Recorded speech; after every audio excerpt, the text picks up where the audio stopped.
What is going on, everybody? Welcome back to the Underdog Podcast. It has been a long time, but today we're going to be talking about the 2023 NFL Draft, more specifically the quarterbacks. What are my rankings? What do I think about all these guys? So let's talk about it. So I'm doing my top 10, and then I'm doing some honorable mentions in there, like notable names from bigger schools that I'll just briefly touch on, but it'll mostly be 10 guys that I'm talking about.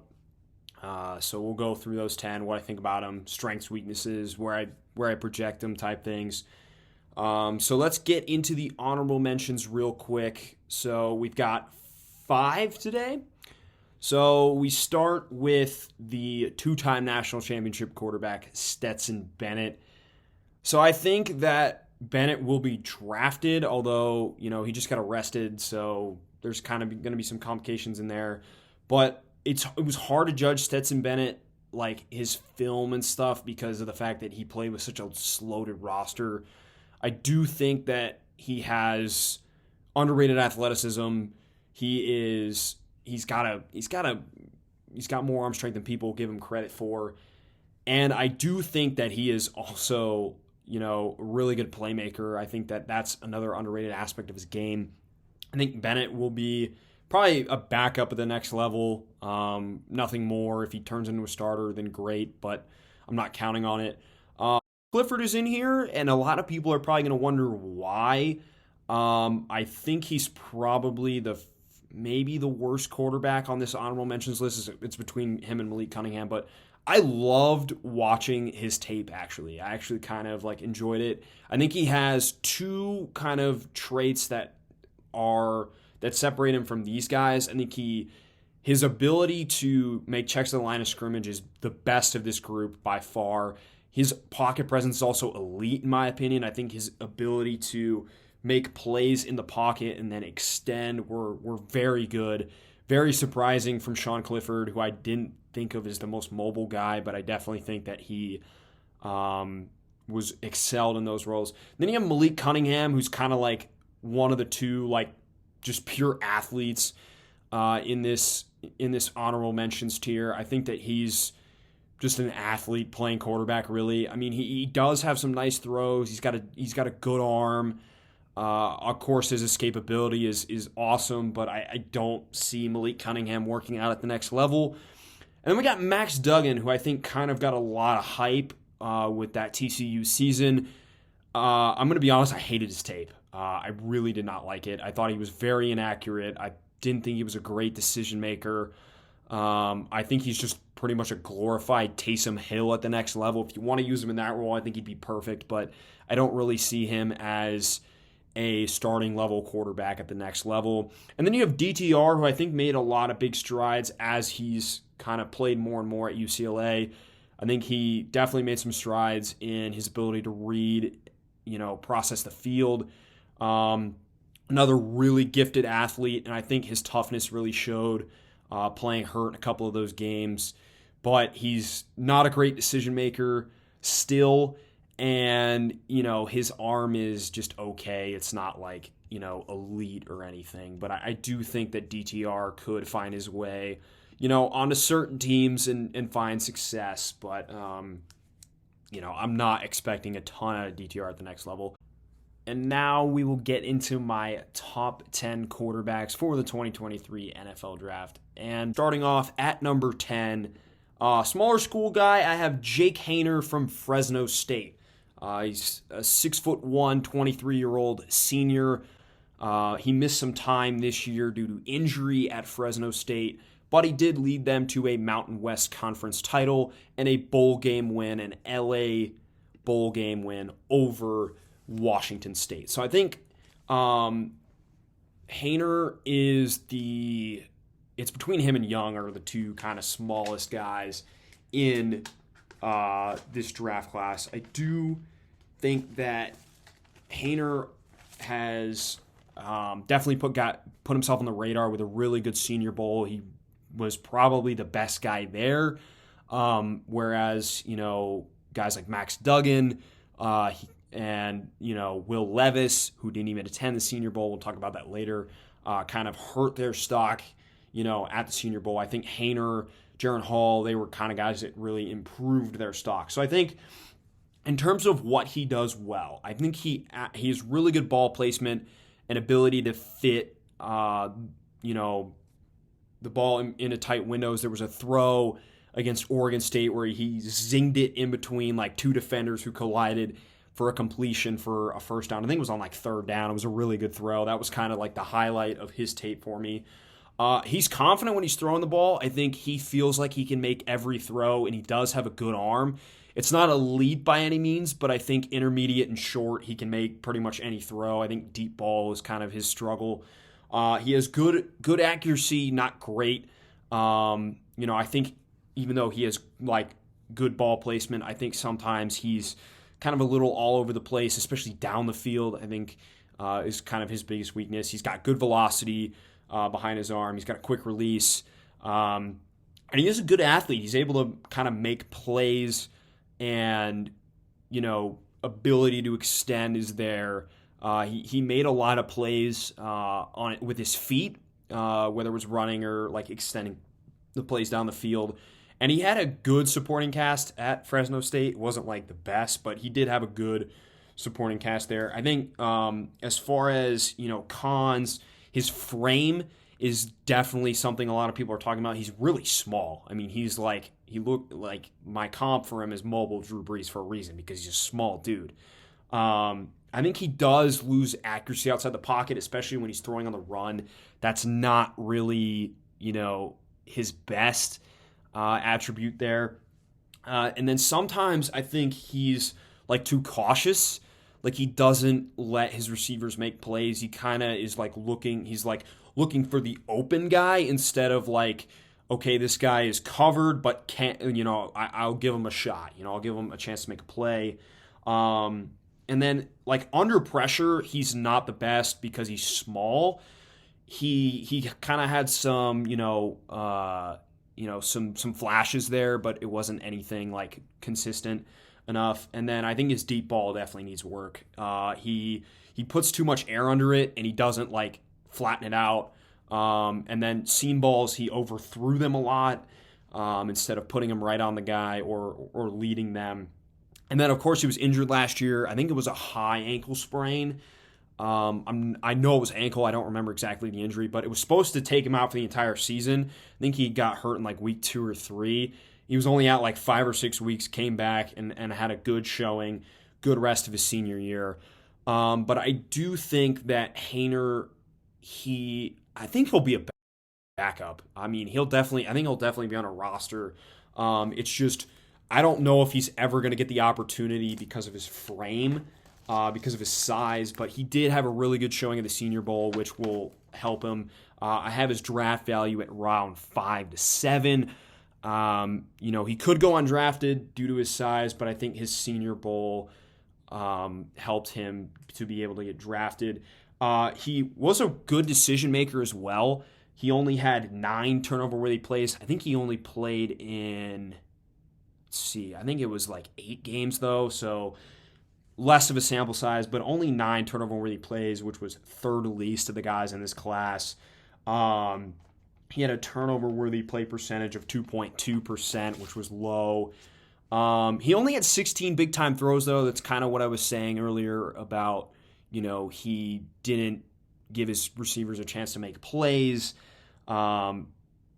which, I think if he gets with an NFL offense, he'll be able to kind of do that. His time to throw was 2.67 seconds, so relatively quick. Kind of held on the ball a little bit too long, but not too bad for Jake Haener, who I think will be a solid backup for a team. In terms of fits for him, I think he could play just about anywhere. He ran more of a spread style offense at Fresno State. They didn't really have a great running game, so I think he was kind of the focus there. So we'll see where Jake Haener ends up, but I do think he will get drafted. Moving on to our number 9 quarterback here for me, it is Clayton Tune from Houston. A guy that has a lot of starting experience. I think he was a 3 or 4 year starter at Houston. which kind of is the big standout thing. And he's a competitor for sure. He was able to lead comebacks. He had some this year. He had a bunch last year. I think with Clayton Tune at the helm, Houston was never out of game. I think that he always gave them a chance to kind of come back and play from behind, which is important. I think he's gotten better at reading the field. I think that was one of his kind of weaknesses coming into the year, but he was able to kind of improve that. He's very good under pressure. He was the best graded quarterback of this class, passing grade under pressure by PFF. He is a threat to extend plays. I don't think he's a great runner. I think that he's not as, he's a good athlete, not a great athlete. I think he's got, he is a threat to run, but it's not like his biggest threat. I think his biggest threat is to extend plays.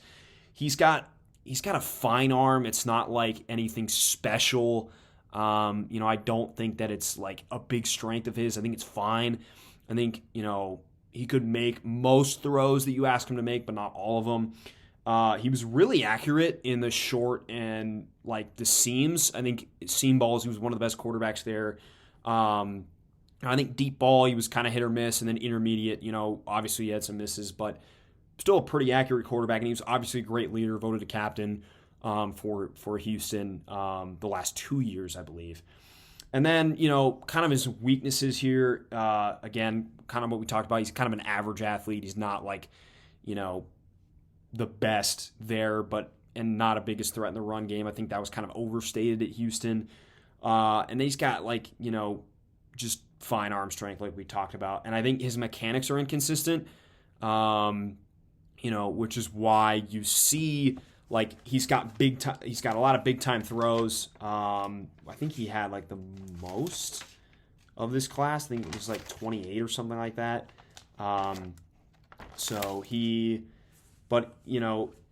He also had a lot of turnover where he plays. He had 18, which is second most of the 10 that I have. So, decision-making could be a little bit better, but, 30 big-time throws is not something to take lightly. He definitely had that under control. My comp for him is Trubisky.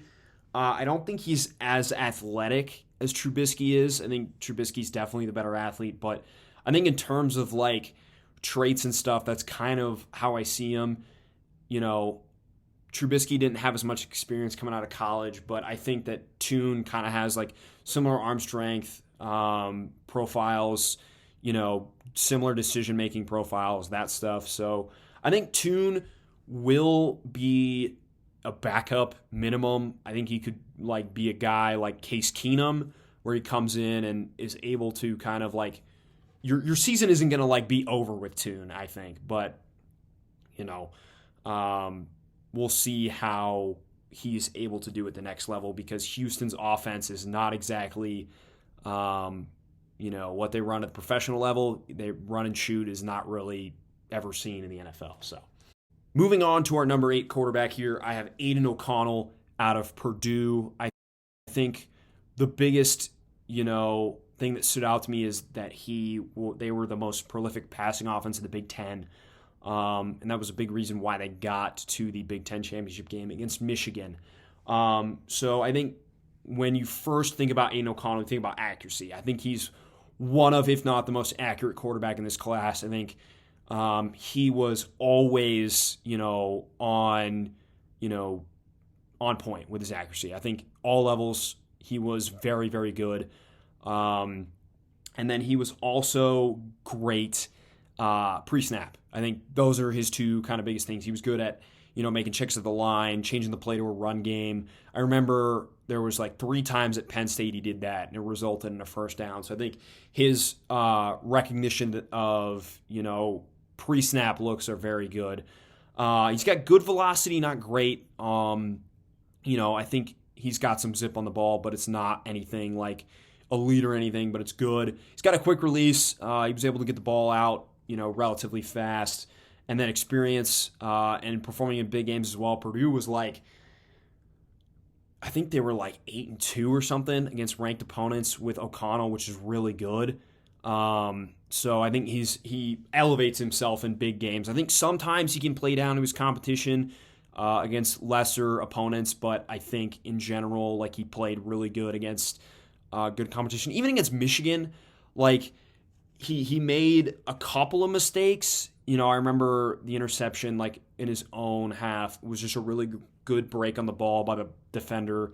But I think for the most part, like, he played a good game against Michigan. He played a good game, against some of the other ranked opponents he had throughout the season. I think his biggest con is he has what I like to call Justin Herbert syndrome.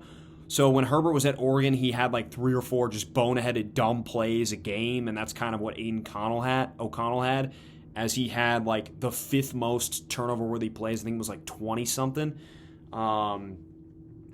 which is just absurd. I mean, he definitely had 25 turnover-worthy plays, which is a lot. So I think that's definitely what he's going to have to fix is I think he gets kind of zoned out and will just throw it, especially when he was looking Charlie Jones' way, who was the most productive receiver in college football last season. I think that's definitely where he got into trouble was he would just look at Charlie Jones and just throw it. His arm strength's fine. It's not anything like special. I think deep ball was definitely his weakest part of his game, along with making boneheaded decisions. I think he's okay under pressure, not great. He did show ability to kind of like move around in the pocket, but his pocket presence was just fine. He's not like, he's not really like an athlete, so he's not really going to extend for you all that often, but he can. He showed it at Purdue. It's just it wasn't at like a consistent high rate or anything. And then he has a bad habit of like throwing off balance. I think you saw that like when he was under pressure, he kind of like drops back and throws it off of one foot, or his feet, or he like when he's throwing on the run, he doesn't sit his feet. My comp for him is Kirk Cousins. I think he's actually like that's a really good comp. I think that's his mold. And Kirk Cousins, I think, went in the 4th round back when he was drafted. So I think he could be like a Kirk Cousins level quarterback, but nothing more than that, in my opinion. O'Connell, definitely has experience, playing at a big time like conference for college football. I don't know,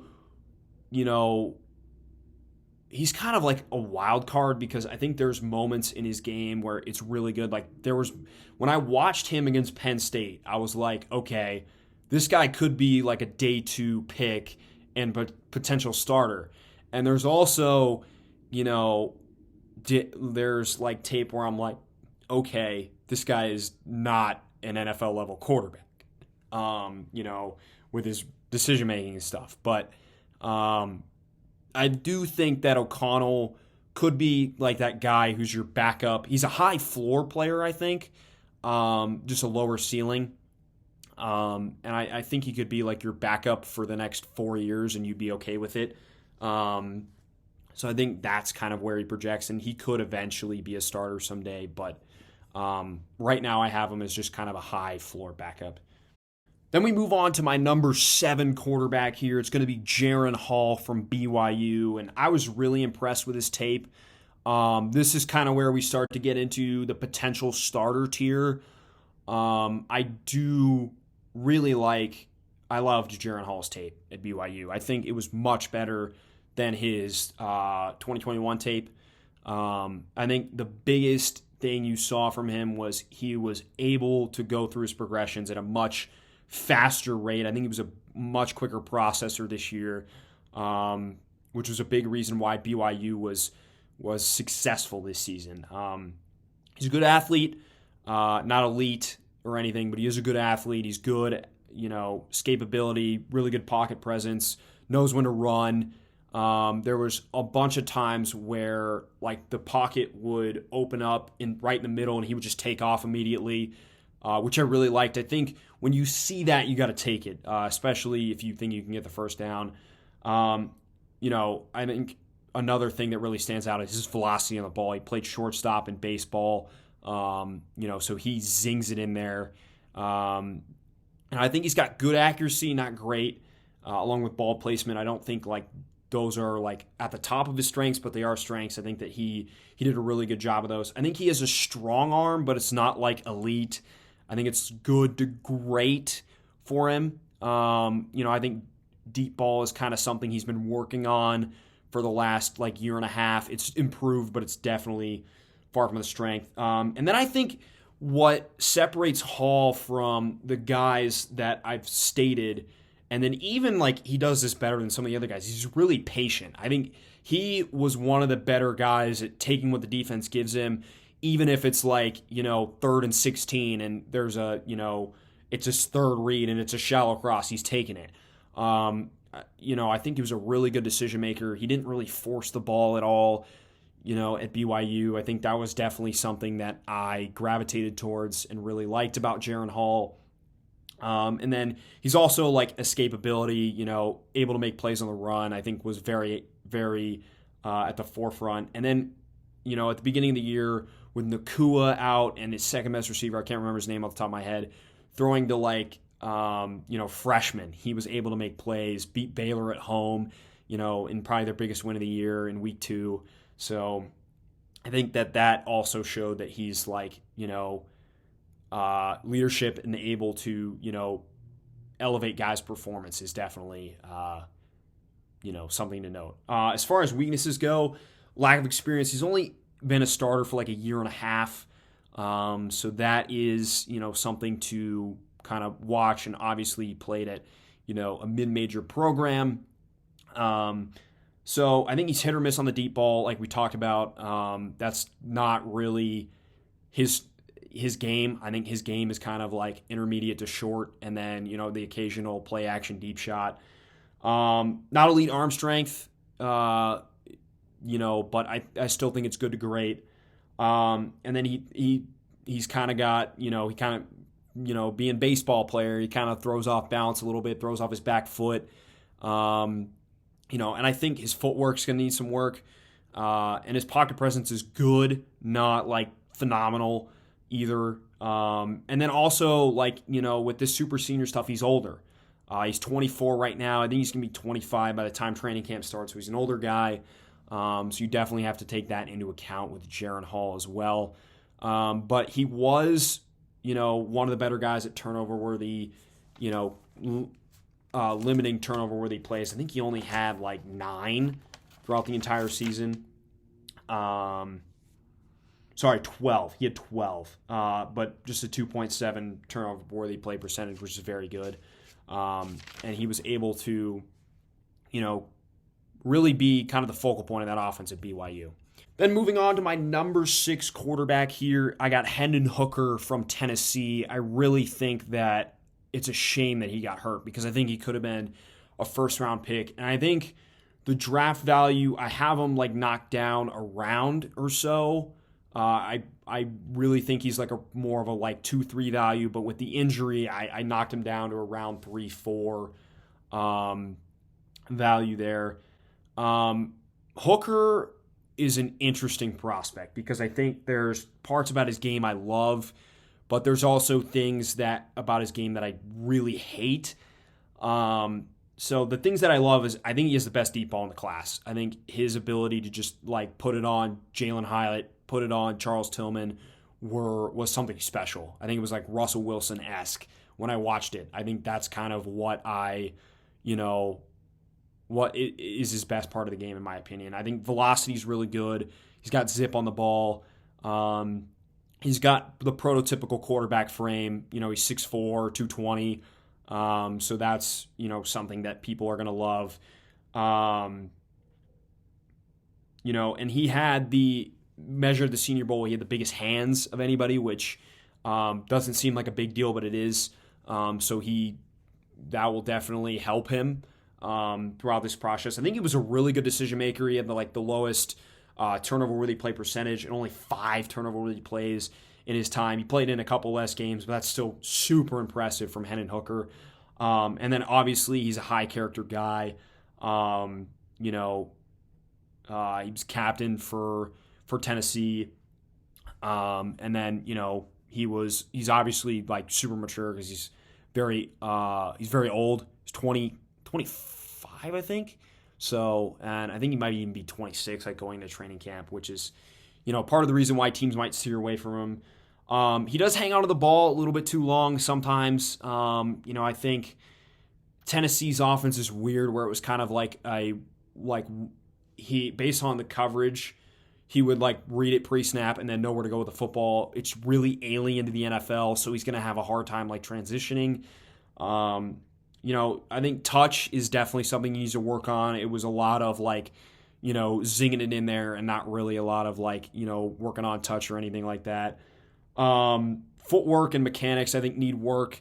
He kind of like was always in shotgun, so he'd take the snap and just kind of like turn and throw. He never really had to like do any like kind of drops or anything. So I definitely think that that's something they're going to have to work on with him. And then with like him being an athlete, he was really stiff. Like it was really weird. Like when he would take off to run, like it just looked like he was not athletic. Like he was really like, it's really hard to describe. He was really like stiff. Like he couldn't make a lot of guys miss. He was kind of just like a straight line runner and not much else.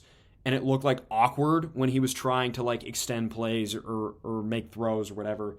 And then obviously like the ACL injury, he said he should be ready for training camp, which is big for him, I think, if he can be ready for training camp, because that'll give him the reps that he needs going into the season. And then obviously him being 25 years old is not exactly ideal. My comp for him is Geno Smith. I think he like literally like plays him to a T. That's what I thought when I was watching him, was he's Geno Smith. Especially this year. That's what I thought when I was watching him, was definitely Geno Smith. But I think Hooker is probably the best decision maker in this class. I think that's the thing that stands out about him, along with the best deep ball. Those are two things that will carry Hendon Hooker. I have the draft value on there as round 3-4. I could see him going earlier than that. He's one of the hardest guys to project, because I don't know how teams will deal with the injury, how they will deal with his age, but he's a stand-up guy. I'm hoping for the best for him. I truly think if Hooker was healthy like throughout the year, you could see him like sneak into the back of the first round, but I just don't see it happening with the injury on top of his age and the question mark of whether or not he'll be ready for training camp. We'll see, though. I would be surprised if it happened for sure, though. I don't see him going any earlier than like late round 2, in my opinion. And even that's probably a stretch. Then we move on to my number 5 quarterback here, Tanner McKee from Stanford. I think that he is another guy that his stock has kind of risen throughout the year. He played at a mediocre Stanford program this year with weapons that were misutilized in Michael Wilson, who had a phenomenal Senior Bowl, and then Elijah Higgins, who kind of had an up and down Senior Bowl as well. So, and then a bunch of running backs got hurt for Stanford. So McKee definitely had a tough time. I think these next two, they had kind of a tougher time at their program. McKee is an interesting prospect. I think what jumps out right away is size. He's 6'6". He's the tallest quarterback in this class. So that height advantage definitely gives him the ability to see over his linemen, to, look down the field, go through his progressions, on top of everything else. I think his mechanics and footwork are really good. Probably the best part of his game, in my opinion. I think he's really consistent. He didn't have a lot of turnover where he plays. He didn't have a lot of big-time throws, but that's because Stanford wasn't really a down-the-field type of offense. He didn't have the opportunity to show that at Stanford. I think he has good arm strength, not like the best in the world. I think he's just like, above average. But, McKee, that, again, didn't really have the opportunity to show off his arm strength at Stanford. They weren't really a down-the-field passing game, like I said. For his size, he actually has really good escapability and ability to kind of make plays out of nothing. That was something that stood out to me, because I just thought McKee was another one of these, trees in the pocket where he wasn't really going to move. But he did have some nice plays where he was able to roll out and, find open receivers down the field, which I think is valuable, especially in today's age of football. And then I think something to keep in mind is his stats and team record didn't represent the season he had. I don't think that McKee played like a 3-9 starting team quarterback. I think it was more like, an 8-4, 9-3 type. But Stanford, had a bunch of injuries at the running back position. Their defense wasn't great. And Michael Wilson got hurt, his top target, in the Notre Dame game and missed, a lot of time. So McKee was definitely short on, weapons throughout the season. I think he needs to improve on touch and ball placement. I don't think those were his best, traits. I think he was accurate, but, ball placement sometimes was kind of all over the place. I don't think he has a quick release. He's got one of the slower releases in this class, which definitely, is going to hurt him. And then his processing is weird because there was some times where he was very, very good, and there was other times where he was like really slow. I think it was kind of like inconsistency there, so I think he kind of needs to like speed that processing up. And part of it was they ran like a lot of like their RPO is different from a lot of programs. It was a longer mesh point. So he was kind of reading the coverage a lot longer and then getting rid of the football, whereas most people, it's a lot quicker. But that's just the way Stanford runs it. Overall, I think McKee could be a starting quarterback. I have him comped to Davis Mills, but I think he's a better prospect than Davis Mills coming out. I think he showed he could perform at a decent level without his weapons being used properly or without weapons.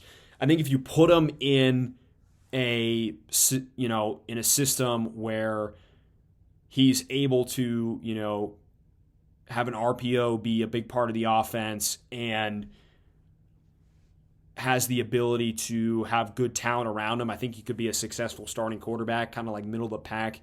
Like if you put him on like the Philadelphia Eagles when like Nick Foles was quarterback, like back with Shady McCoy, Riley Cooper, Avant, and Macklin, or like when he went on that Super Bowl run, I think he could be like successful. But I think if you don't have the talent around him, it's going to be tough for him to succeed, kind of like Davis Mills with the Houston Texans.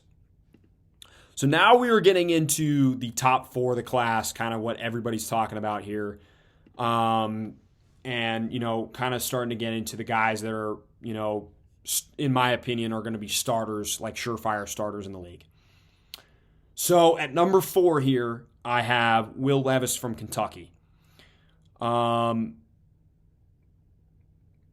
think a lot of people have him a lot higher. I think I'm a little bit lower on Levis than some people. And it's for, a variety of reasons. For starters, what I'm not very high on is his decision-making. I think his decision-making was poor. And he didn't have like a lot of, talent there at Kentucky. I think a lot of it left last year, like Luke Fortner left. So he didn't have a great O-line this year. Wan'Dale Robinson left, so he lost his top receiver. I think the only like relevant guy he had there was Chris Rodriguez Jr. at running back. But I think that he was very late on his reads a lot. Like especially in the Tennessee game, I saw this like 3 or 4 times where he gets to the read, he's open, and he doesn't throw the ball. And it was so infuriating. It was like, dude, just get rid of the ball and get the completion. And a couple times it led to an interception on Levis's part. And I was just like, dude, like get rid of the ball. Like that was frustrating for me to watch. I think he was impatient sometimes too. I think he, especially when pressure was coming at him, he would just like get rid of the ball. Sometimes instead of being patient, kind of maneuvering the rush and stuff. Although I did think he was good under pressure because that O-line was not great and he was able to make something out of nothing sometimes, but other times he was just impatient and would like get rid of the ball. I think he struggles with touch. That's not really his game. I think he's a strong, big-armed quarterback, and he wants to show it. And sometimes when on those fade routes, he kind of puts a little bit too much mustard on it, and it's like a flatter ball instead of it being kind of more, higher arc and more touch on it. And then he just kind of lacked fight sometimes, man. I felt like there was games where he could go down and win it, and he just didn't show like that dog in him, I guess. There was other times he did, but I think in big moments he just kind of like shied away. And then there's something else to note is before he came to Kentucky, he was at Penn State, and he failed to beat out Sean Clifford, which I think is very noteworthy because Sean Clifford and Will Levis are at the opposite ends of the spectrum in terms of like quarterback in this class, in my opinion. So that's something that's something noteworthy. And then in terms of like what he does well, prototypical size. If you're looking for a guy, if you're looking at a prototypical quarterback, it's Will Levis in terms of frame. I think he has the strongest arm in the class besides maybe Richardson, but it's him and Richardson for sure. He has an elite release. I think it's very, very quick. He gets the ball out of his hands very fast. Like I said, he does well under pressure. His O-line wasn't great, so he was able to, kind of do it. I think he's an underrated athlete as well. On top of that, I think people don't give him enough credit for being able to make plays with his feet. I don't think he's the most escapable quarterback, but when he does, he showed a lot of toughness, fighting for first downs and stuff like that. He has an ability to fit into tight windows because he's got a rocket for an arm. He's got good mechanics and footwork, although they were inconsistent, but I do think he has good mechanics and footwork. I think the biggest reason why people are having Will Levis go in the top 10 is he also ran like an NFL offense. He had 2 former NFL coordinators at Kentucky, so he is going to pick up an NFL offense really quick. Obviously, he's got one of the strongest arms in the class. But I think the biggest reason I'm off of the Will Levis train is, and Rick Spielman, who was the former Vikings GM, said this perfectly, I think, is every chance he had to be quarterback 1 in this class, to show it, he didn't. I think against Georgia, he wasn't great. Against Tennessee, he wasn't great. I think kind of his one big performance was against Florida this year, where he showed up on the road to the Swamp. And then also, he opted out of the Senior Bowl. Why are you opting out of the Senior Bowl? Why are you not going to the Senior Bowl in front of all these NFL coaches, scouts, everything, and showing what you can do and showing that you're QB1? I think that attitude towards the Senior Bowl is not what I look for. I think he should have showed up at the Senior Bowl. He should have competed. He should have, shown the world why he is quarterback 1. Why, a lot of people are hyping him up. That's kind of the big reason I'm off the Will Levis train, is the fact that he kind of I don't know, I don't want to say give up. That's not really the word. He just kind of didn't show that he was kind of that quarterback 1. But a lot of people, Mel Kiper has him, I think, quarterback 1 on his board. PFF has it number 2. So, people are kind of all over the place with Levis. I think I would have him more mid to late round 1. The only team, if I was the GM, the only team I would be taking him super high is the Las Vegas Raiders, because I think he fits their system perfectly.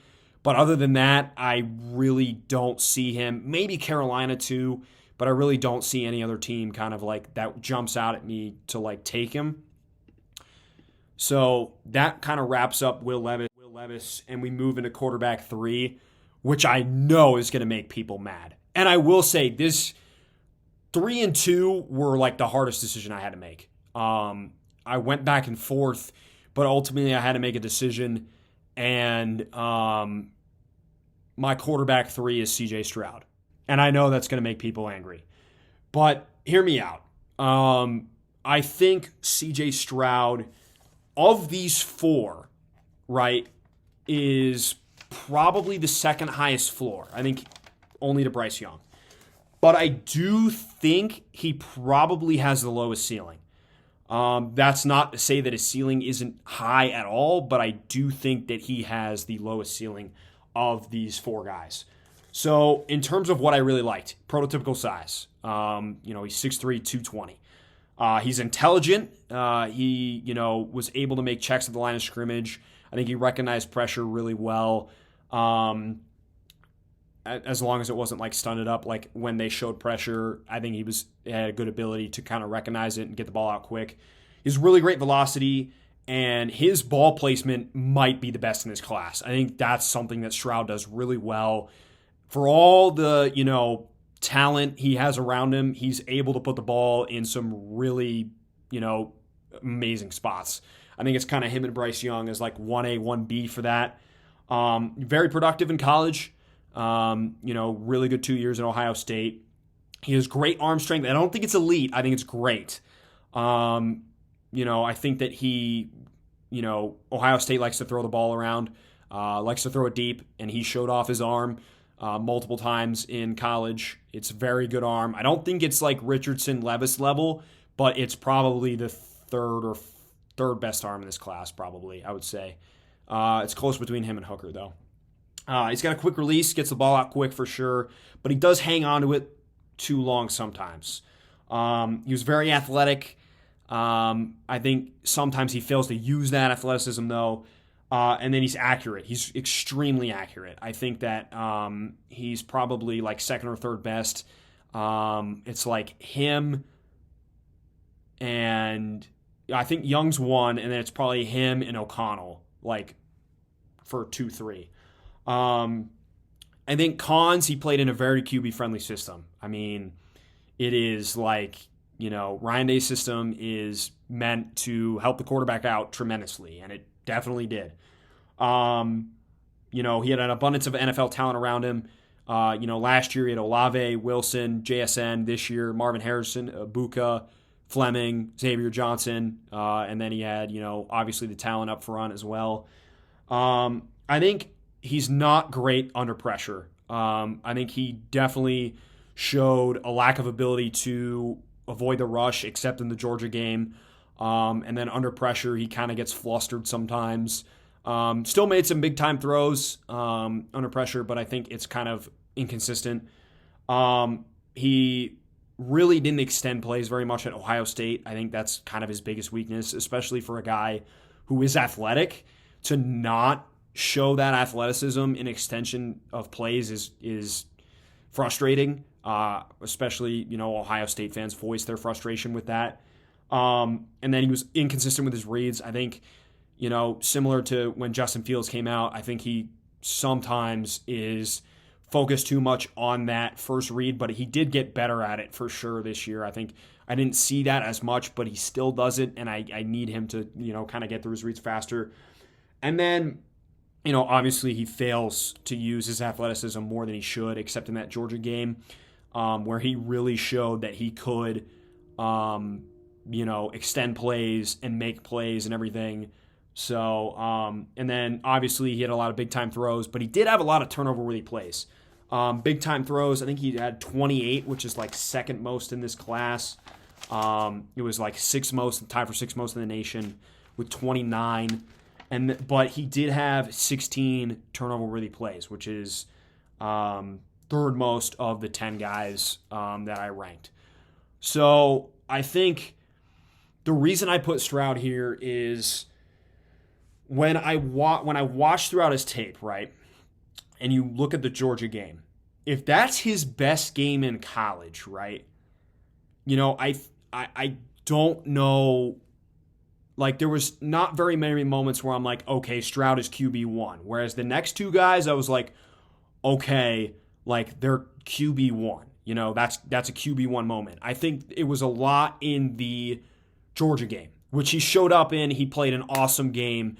They deserved to win that game, in my opinion.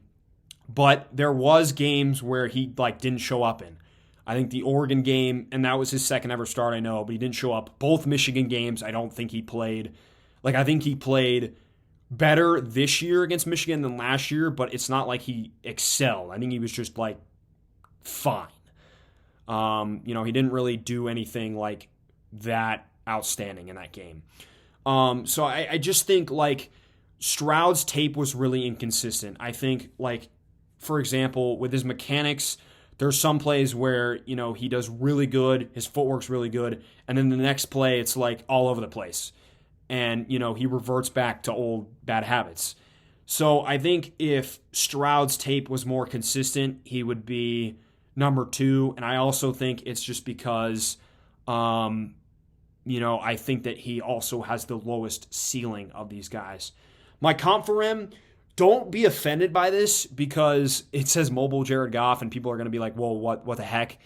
But I don't see any reason why that can't be a top 10 quarterback in the league. And I do think that he's kind of, I think he's got a better arm than Goff, but I think that there's a lot of similarities between their game. So then for probably my hottest take of this entire, thing here is my number 2 quarterback is Anthony Richardson.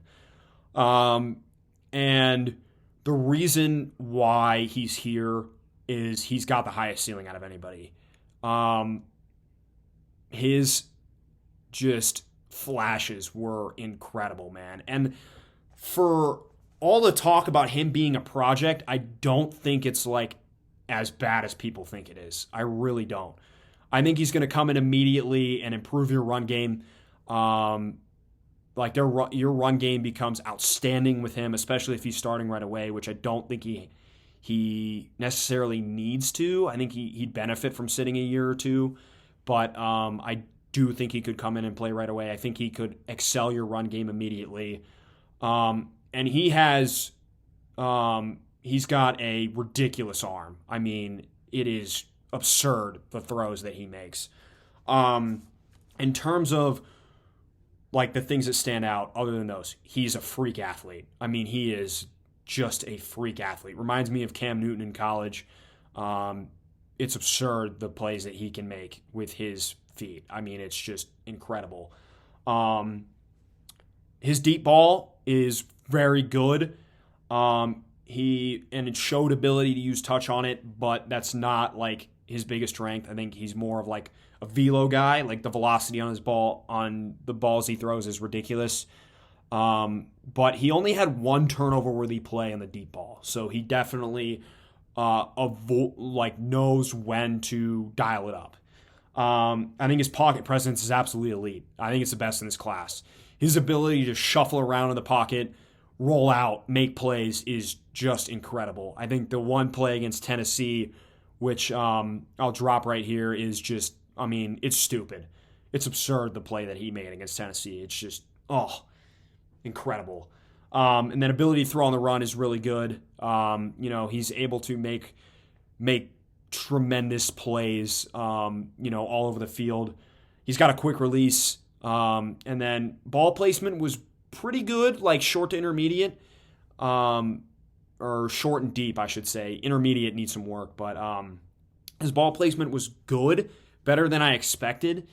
And then in terms of cons, he's not the best decision maker, but he did have like less turnover-worthy plays than both Levis and Stroud, which is definitely interesting, to say the least.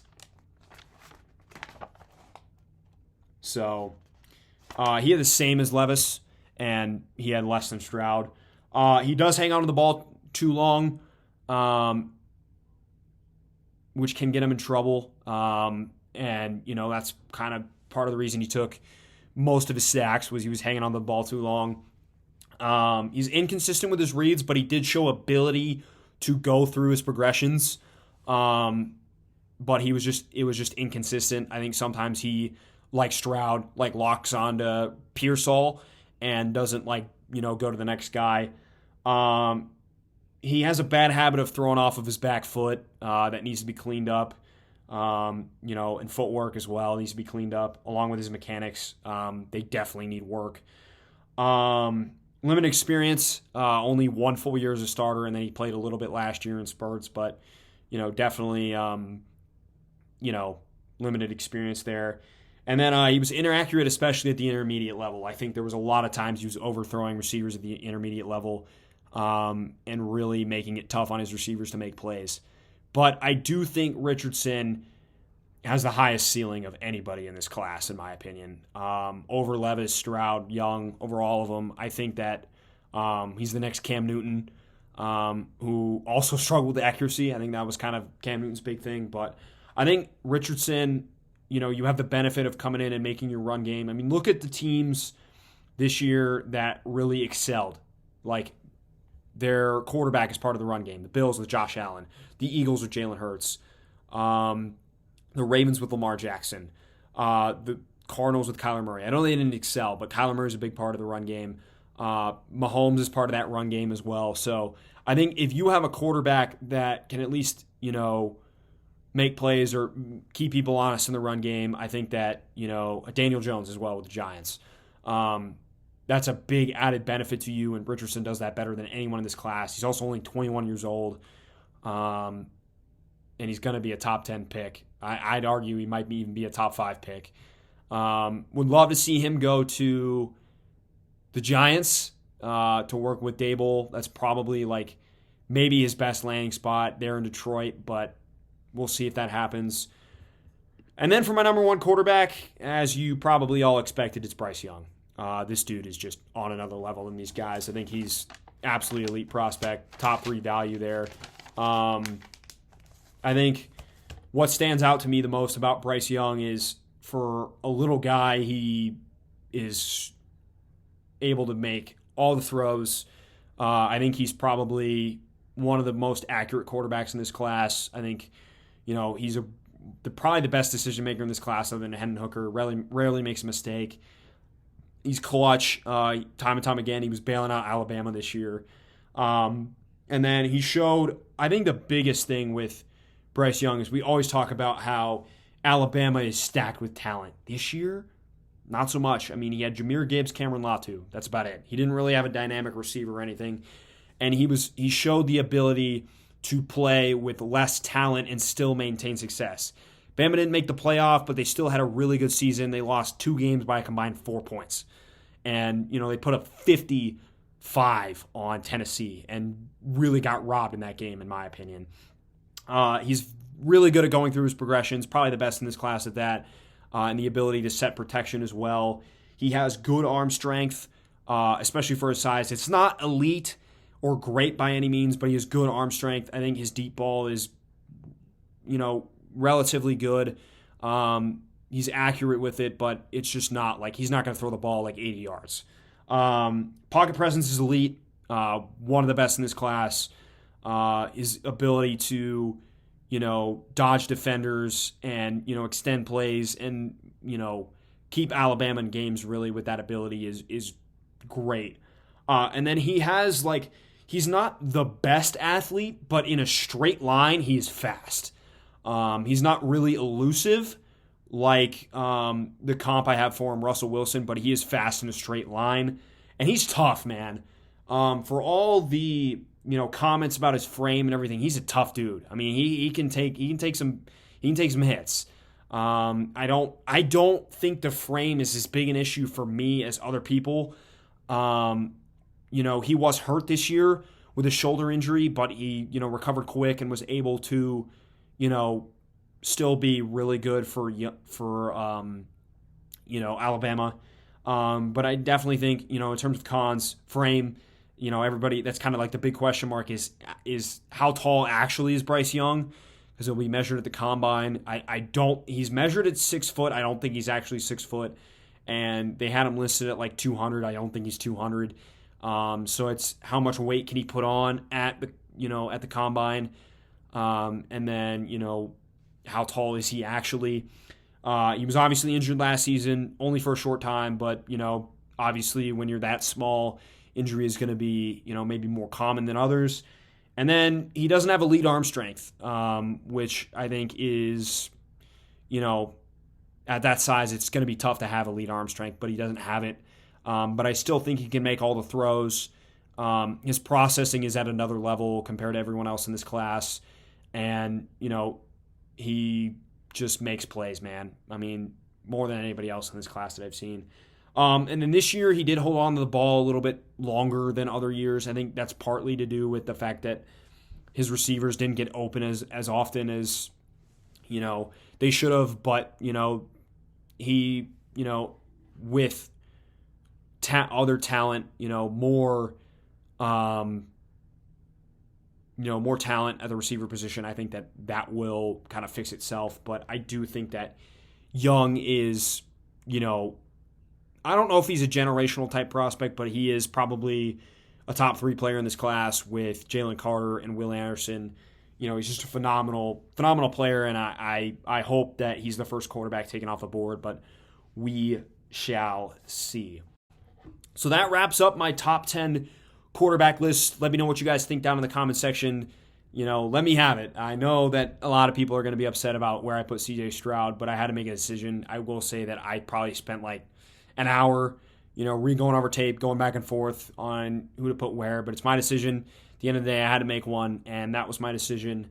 Let me know if, guys shouldn't have been in my top 10, if you would have swapped some other people out. Let me know, and stay tuned for more draft content.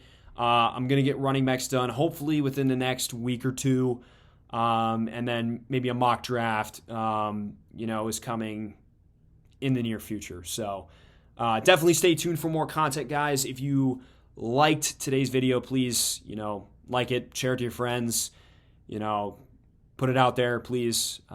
Be greatly appreciated. But anyways, guys, thanks for watching the video. Have a great day, and peace.